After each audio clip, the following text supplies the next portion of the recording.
What's up, everybody? It's KD from the Grass Skirt Lounge. Damn, fucking ash just blew right in my eyeball. I don't know if you guys have ever experienced that, but god damn, ash just flew right in my fucking eyeball. It doesn't feel good. So yeah, I'm just chilling, smoking at the park, and I wanted to chat about something that that a lot of people are fighting for so far as the legalization of marijuana is concerned. And some things that people are speaking out against. Just smoking a little J, that's all. That fancy combination of some lamb's bread and some Cartier OG. Two indicas, I know, so I'm gonna be pretty sluggish today, but it is what it is. Okay, so anyway, now I find it very disturbing that we live in a country where not only are these toxic opioids promoted, because I mean let's be truthful. If you want to see the legalization of marijuana, you're gonna advocate for it. You're gonna be an advocate for it. But I find it very ironic that we live in a country that is pro health and pro good health care for people, but promote and push opioids on the public. And I don't know. I think it's very contradictory, and I think it's kind of fucked up, because I think anybody who really pays attention to any of these situations know that that big pharma has a lot of money, and they grease the palms of a lot of politicians in order to get legislation swayed into their favor, getting different bills enacted and laws and so on and so forth when it comes to trying to sell and promote their legalized drugs. I mean, let's be honest. Is marijuana really a drug? Is it really a drug? Because it's a plant. I wouldn't consider parsley a drug. I wouldn't consider, broccoli a drug. It's a plant that has psychoactive, and I guess that's what makes it a drug, because it has psychoactive effects. Fair enough. Sorry for doing more talking and smoking. Hold on for a second. I gotta get this re-sparked.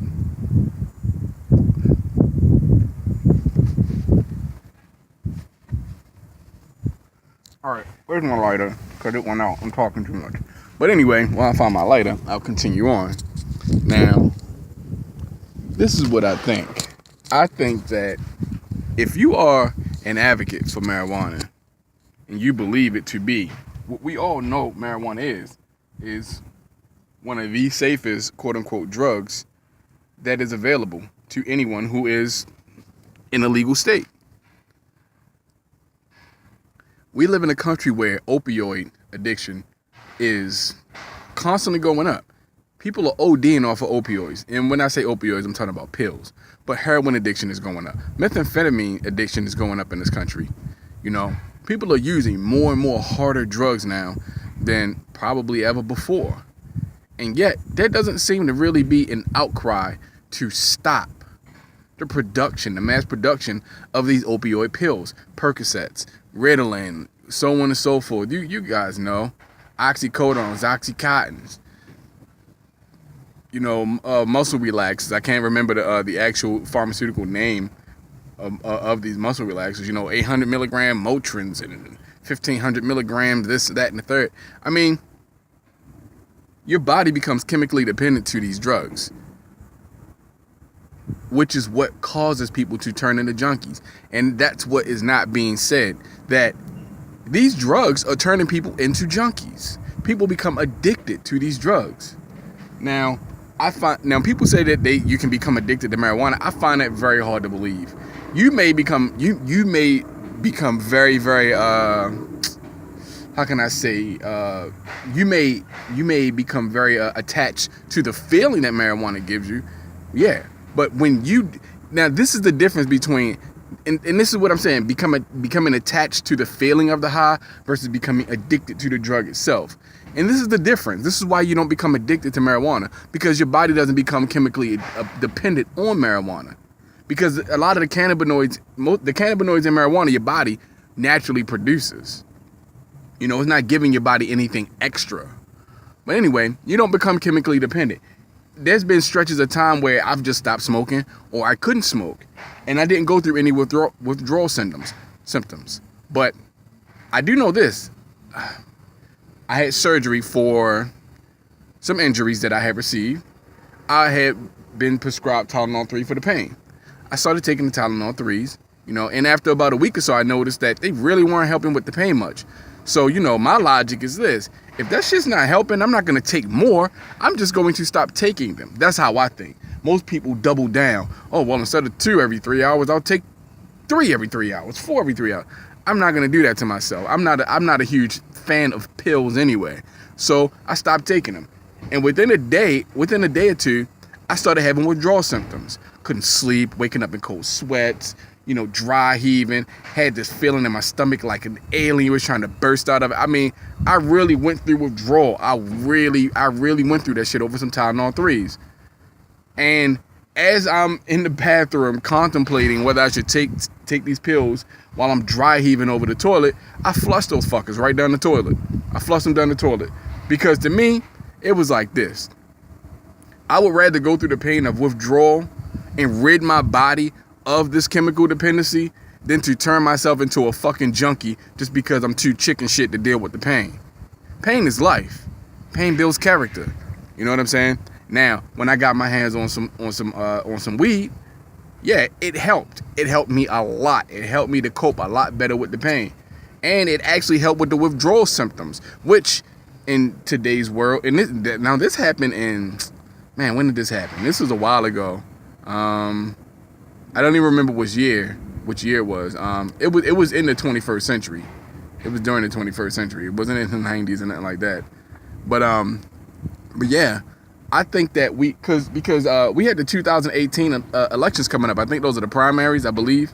And I think everybody who wants to promote legalization, I made a video on some leafy information.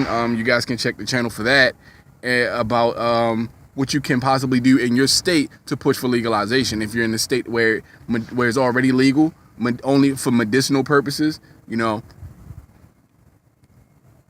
take a stand. Take a stand. Do research on the people who are going to be running in these elections. Do your research and basically vote based on who supports the things you believe in. Because if the people don't support what you believe in, why the fuck would you vote for them? Democrat or Republican, it doesn't matter. Those are just titles at the end of the day. Do they hold your interest? Because anybody who has constituents that they represent should represent the interests of those constituents. Because without them, you would not be in the position that you are. So find people who are for the things you're for. Are they for the legalization of marijuana? And don't be a one or two topic voter, because there's more than just 1 or 2 topics out there. There's a multitude of topics. Sometimes you may have to vote that way to get people in who believe in certain things like the legalization of marijuana. They could be a Republican.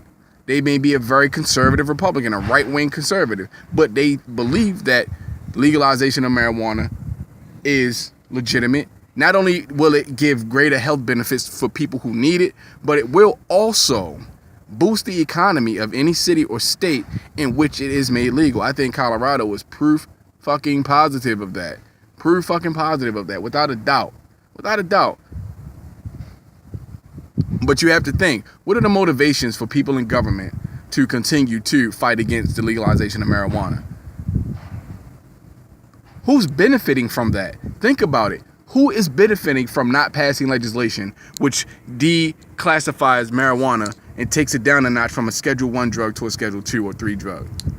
Think about who benefits from that.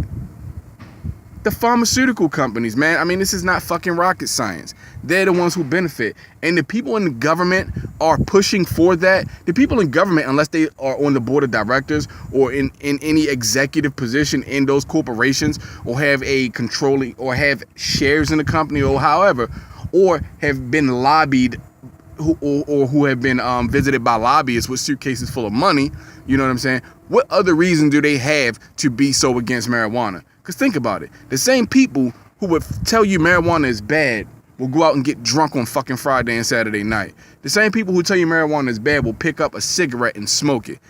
And I just named 2 substances, which are 2 of the most dangerous substances on the planet, because you don't even have to imbibe them in order to be negatively impacted by them, right? Cigarettes kill more people than anything on the face of the planet. Alcohol, one of the most dangerous things in the world. How many people get arrested on the weekends because they're stupid off of alcohol? I'm just saying, we got to put these types of things into perspective. But that's all I got for now, guys. Because I really do want to finish smoking this joint, and I'm not doing it while I'm talking because I'm passionate about this. But anyway, Grass Skirt Lounge. Subscribe, like, get high responsibly, and I'm out. Peace.